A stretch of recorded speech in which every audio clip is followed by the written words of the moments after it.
छोट है छण है ई प्रकार जिनस परिपक्व हो गला परे ताकर फल के तार अंश के आउ सेलुलोज होचे काष्ठजन्य माने सेही काटी कुटानु सृष्टि होथिबा सेलुलोज हेले धणिचा छोट ई प्रकार गछर जेते बेले फल परिपक्व हो जिबा ताहाके हमें काटी करि देबार कथा तार परिपक्व हेबार पूर्वरु केवल फूल फुटला अवस्था रे किंबा फूल नै फुटबार अवस्था रे जेते बेले पलायनशील कार्बन रहसी अस्थिर कार्बन रहसी से अवस्था रे हमें व्यवहार नै करबार कथा आ जदि हमें परिपक्व होला परे काटी करी व्यवहार करबा ताहेले तार द्वारा फसल रे नाइट्रोजन भी बहुत परिमाण रे मिलबा आ तार द्वारा माटी भी बलवान होबा।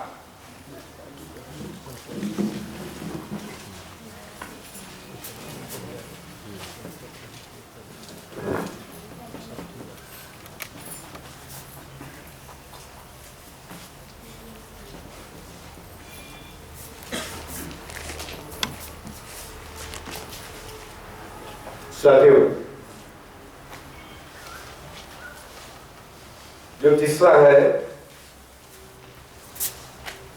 आच्छादन कौन सा है? नंबर 3 सजीव आच्छादन। सजीव आच्छादन में आंतर फसल मिश्र फसल है ना, मुख्य फसल में आंतर फसल मिश्र फसल। लिखिए सजीव आच्छादन में कौन कौन सी आंतर फसलें किस तरह लेना है। सजीव आच्छादन में कौन कौन सी आंतर फसलें किस तरह लेना है।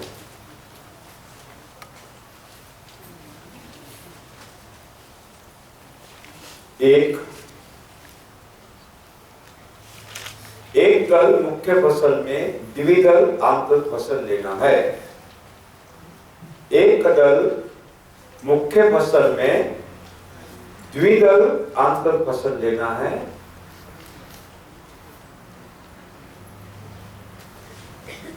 एक दल मुख्य फसल में द्विदल आंतर फसल लेना है। कल मैंने बताया एक दल द्विदल क्या है। और द्विदल मुख्य फसल में एक दल आंतर फसल लेना है। द्विदल मुख्य फसल में एक दल आंतर फसल लेना है। Monocot into dicot, dicot into हाँ, जैसे गन्ना है। गन्ना क्या है? एक दल है ना। गन्ने में हमने अरहर बोया। अरहर क्या है? द्विदल। लोबिया द्विदल है। मूंग उड़द है ना। लेकिन अरहर है, अरहर कौन सा है? द्विदल है। तो अरहर में मूंग नहीं लेना, अरहर में एक दल लेना है। दल में एक दल। एक दल कौन सा हो सकता है? धान है ना, ज्वार है, बाजरा है, मक्का है ना। इस तरह कैसे लेना है कल देखेंगे हम, लेकिन एक उदाहरण के रूप में आपको नंबर 2 लिखिए। आंतर फसलों की जड़ें, आंतर फसलों की जड़ें मुख्य फसल के जड़ों से कम लंबाई की होनी चाहिए।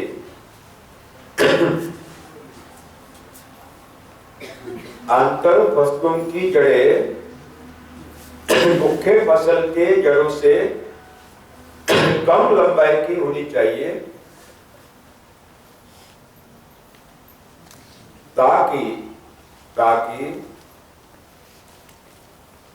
ये जड़ें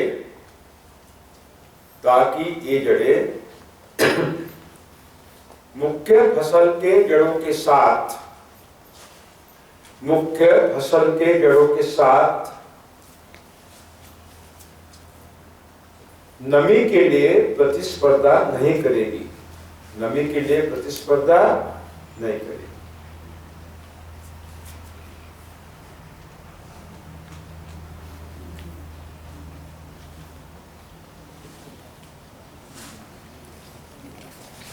है ना। जैसे मैं आप इधर देखिए, जैसे ये अरहर है, ये अरहर की ये मुख्य जड़ है और ये द्वितीयक जड़ है और ये सूक्ष्म जड़ है। अब ये अरहर की जड़ें कहां से नमी लेती है ना? और इसके साथ अगर हमने हमारी जवार बोया तो जवार की जड़ें ऐसी फैलती है ना, ऊपर फैलती है। तो जवार या मक्का यहां से नमी लेगा और अरहर की जड़ें नीचे से नमी लेगा, है ना? तो दोनों में प्रतिस्पर्धा है ना। नंबर 3 लिखिए।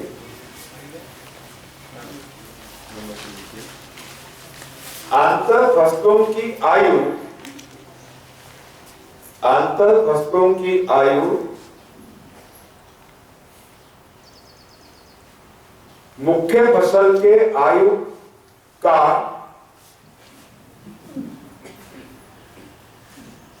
आंतर फसलों की आयु मुख्य फसल के आयु का आधे से लेकर 2/3 हिस्सा होना चाहिए। आधे से लेकर 2/3 हिस्सा होना चाहिए। यानी आंतर फसलों की आयु कितनी चाहिए? मुख्य फसल के आयु के आधी चाहिए, नहीं तो 2/3 चाहिए, है ना। आंतर फसलों की आयु मुख्य फसल के आयु के कितनी चाहिए? आधी चाहिए, नहीं तो 2/3 चाहिए, है ना। नहीं तो दोनों एक साथ बढ़ेंगे, एक साथ ये करेंगे तो क्या होगा? दोनों में क्या होगा? प्रतिस्पर्धा होगी। गाय के लिए, सूरज की दृष्टि के लिए और नमी के लिए। देखिए, अगर दोनों की आयु समान होती है, अगर दोनों की आयु समान होती है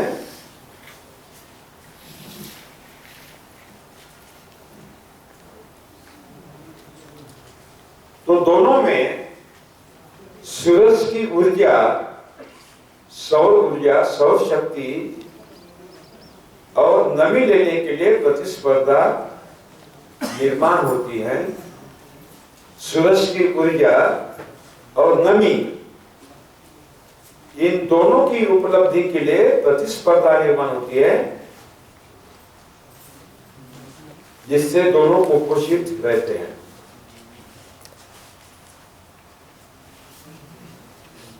जिससे दोनों कुपोषित, इसलिए क्या करना है? मुख्य फसल की आयु आंतर फसलों की आयु मुख्य फसल की आयु के कितना होना चाहिए? आधा अथवा 2/3, 4।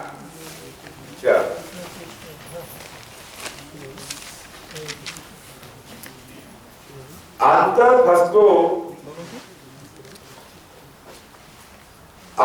फसलें मुख्य फसल के ऊपर, आंतर फसलें मुख्य फसल के ऊपर बढ़ने वाली नहीं चाहिए। आंतर फसल मुख्य फसल के ऊपर बढ़ने वाली नहीं चाहिए,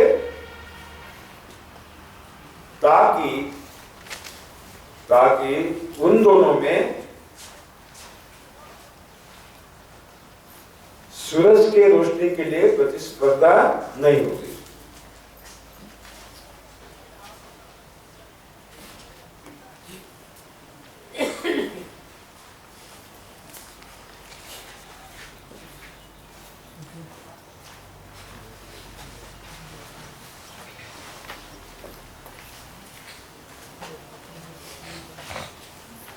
समझ में आ गया ना? मैं एक उदाहरण देता हूं कि कलम में देखा 1 वर्ग फीट पत्ता एक दिन में कितने किलो कैलोरी ऊर्जा संग्रहित करता है?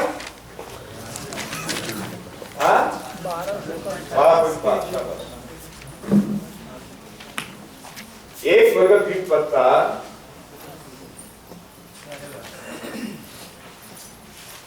एक दिन में 12.5 किलो कैलोरी सूर्य ऊर्जा संग्रहित करता है ना। अगर आपको, और ये कितने ग्राम निर्मित करता है? 4.5 ग्राम खाद्य निर्मित करता है। कल देखा ना, उसमें से हमें कितना उपज मिलता है अनाज की? 1.5 और फलों की सब्जियों की 2.25 या गन्ने की 2.2।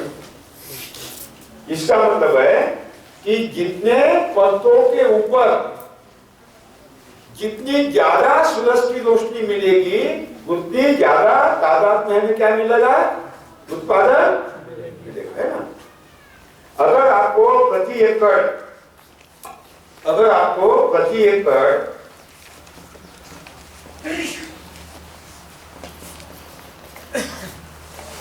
120 क्विंटल धान चाहिए, कितना चाहिए? कितनी उपज चाहिए आपको? अगर प्रति एकड़ 120 क्विंटल धान की उपज चाहिए अथवा 200 टन गन्ने की उपज चाहिए, किसको चाहिए? 120 क्विंटल 1 एकड़ में धान की उपज अथवा 200 टन गन्ना किसको चाहिए 1 एकड़ में? हाथ ऊपर करिए, किसको चाहिए? हाँ, ये हाथ ऊपर करिए, किसको चाहिए? उसको मिलेगा, जो नहीं करेगा उसको कैसे मिलेगा? 1 2 3 4 5 6। अच्छा, विमान में घूमोगे? ये ऊपर के ऊपर विमान में घूमोगे, पाओ नीचे वहां से टाटा करोगे। अगर हमें ये उत्पादन चाहिए तो लिखिए प्रति एकड़, तो हमें प्रति एकड़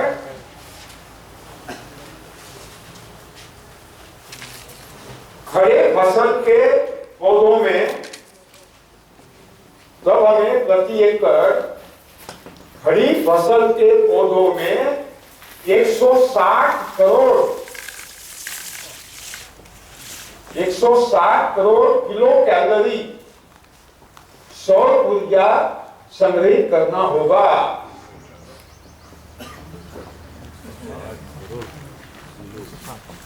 कितना? 160 करोड़ सौर ऊर्जा, 160 कोटि, कोटि बोलते हैं, करोड़ बोलते हैं, कोटि 100 किलो कैलोरी सौर ऊर्जा संग्रहित करना होगा। और हमारे भूमि में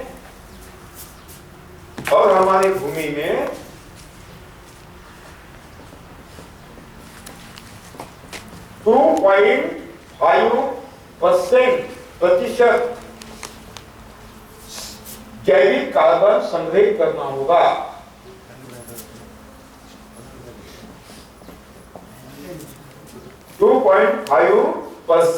प्रतिशत जैविक कार्बन संग्रहित करना होगा। और कार्बन गुणोत्तर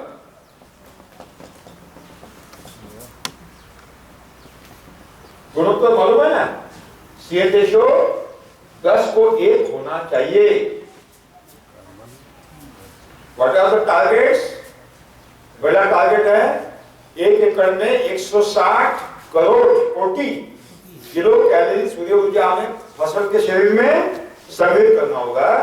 भूमि में 2.5% कार्बन, जैविक कार्बन संग्रहित करना होगा।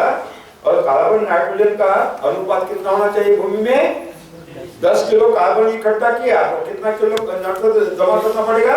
1। तब कहीं आपको 120 क्विंटल धान, है ना?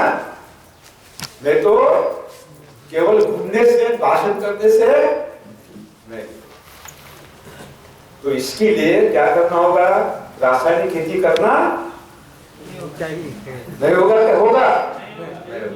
जैविक खेती करना, आपको जीरो बजट खेती नहीं करना होगा, है? अभी सूर्य ऊर्जा ज्यादा से ज्यादा जो हमें संग्रहित करना है वो कहां से आती है?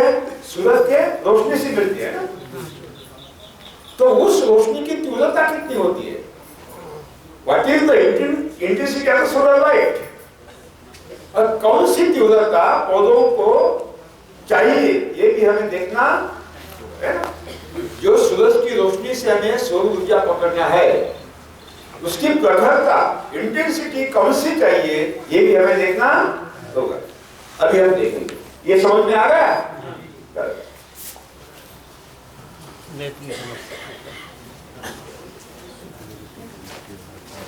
निवेदन जी, 5-6 लोगों की आवाज आप ऊपर देंगे भाई, 120 क्विंटल वालों बाकी लोगों को साहस नहीं है। बाकी क्या आपको संतुष्ट करते हैं? उतना सपना, बड़ा सपना देखना नहीं, सपने वाली नहीं है ये। बड़ा सपना है ना। हाँ, ये भुवनेश्वर में नहीं रहते, इसलिए सपने वाली नहीं है। बहुत बढ़िया।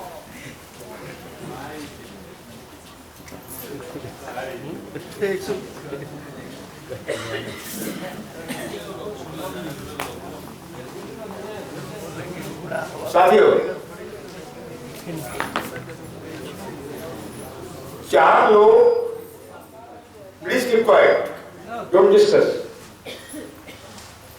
4 लोग मई महीने में कड़ी धूप में दोपहर को 2 बजे घूमने के लिए निकले। कितने लोग निकले? 4। कब निकले?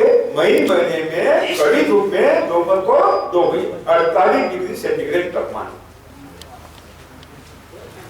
एक के माथे पर कुछ नहीं था, खाली माथा था, टकलू था, लेकिन उसको वो कड़ी धूप से कोई तकलीफ, वो मजे के साथ चल रहा था। इसका मतलब है उसको कड़ी धूप अच्छी लग रही, कड़ी धूप में वो अच्छा चलता है। वो है मिस्टर टकलू, मिस्टर टकलू। उसको कड़ी धूप चाहिए।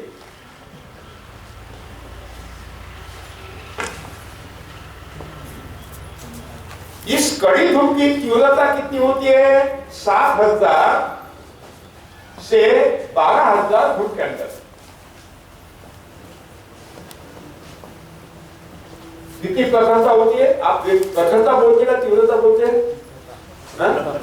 प्रखरता कितनी प्रखरता होती है?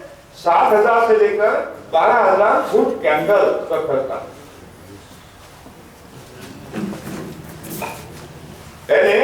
पूरी प्रखरता उसके माथे को सहन होती है, बड़े मजे से चलता है। उसमें एक दूसरा था, नंबर 2, वो कड़ी धूप देकर उसको सहन नहीं हुई। वो बोलने लगा, इतनी धूप में मैं जाऊं, ये नहीं सकूं, मुझे तकलीफ हो रही है। तो उसने क्या किया, अपना पॉकेट से जेब से रुमाल निकाला और रुमाल ऊपर बांध दिया, तब कहीं वो अच्छी तरह से चल सका। ये है मिस्टर रुमाल।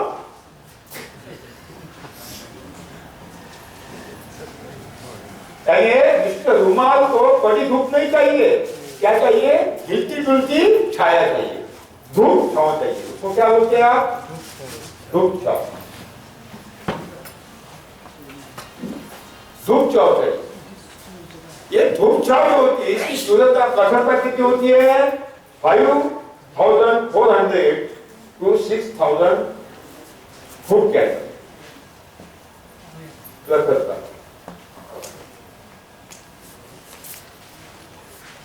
कितनी होती है? 5,400 से लेकर 6,000 फुट कैंडल प्रखरता उनको सहन। एक तीसरा था, शायद वो बड़े अफसर का लड़का हो, कभी धूप में गया नहीं, एक आध बार गया। जब वो धूप में गया तीसरा, तो 3 मिला गया। अरे बाप रे, धूप ऐसी होती है, मैंने तो कभी देखी नहीं, मैं नहीं चल सकूंगा, मुझे बचना होगा। तो उसने क्या किया, अपना रुमाल निकाला, रुमाल बांध दिया और उसके ऊपर टोपी लगा दी। क्या लगा दी? टोपी। यह मिस्टर टोपी, मिस्टर टोपी। इसको और थोड़ी छाया चाहिए, इसको क्या चाहिए? और ज्यादा छाया चाहिए, छाया चाहिए। इसको कड़ी धूप नहीं चाहिए, इसको छाया चाहिए। इसकी प्रखरता कितनी होती है? 3,700 to 5,000 फुट कैंडल।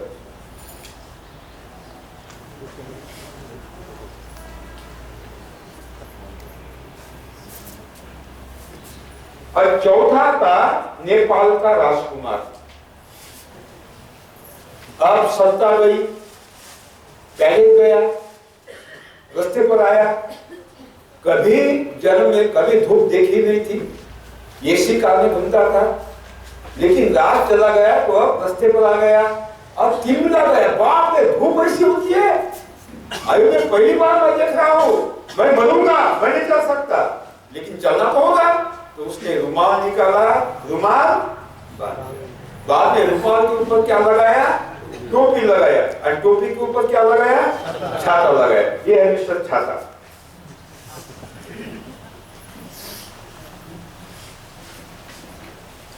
इसको चाहिए घनी छाव, घनी छाव। इसकी कीमत है 1800 to 3000 फुट के अंदर।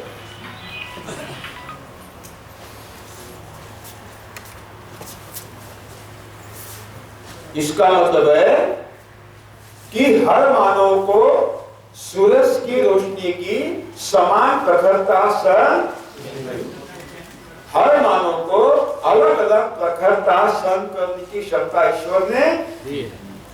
ईश्वर के कानून मानव के लिए अलग, वनस्पति के लिए नहीं होते। ईश्वर के कानून सब सजीवों के लिए एक समान। अगर यह कानून मानव के लिए अर्थात ये कानून किसके लिए होना चाहिए, वनस्पति के लिए भी। इसका मतलब है हर वनस्पति को एक समान प्रखरता सहन नहीं होती, उनको भी अलग अलग प्रखरता सहन करने की क्षमता ईश्वर ने। कौन से वनस्पति को कितनी प्रखरता सहन होती है अब हम देखेंगे, है ना। ठीक, तो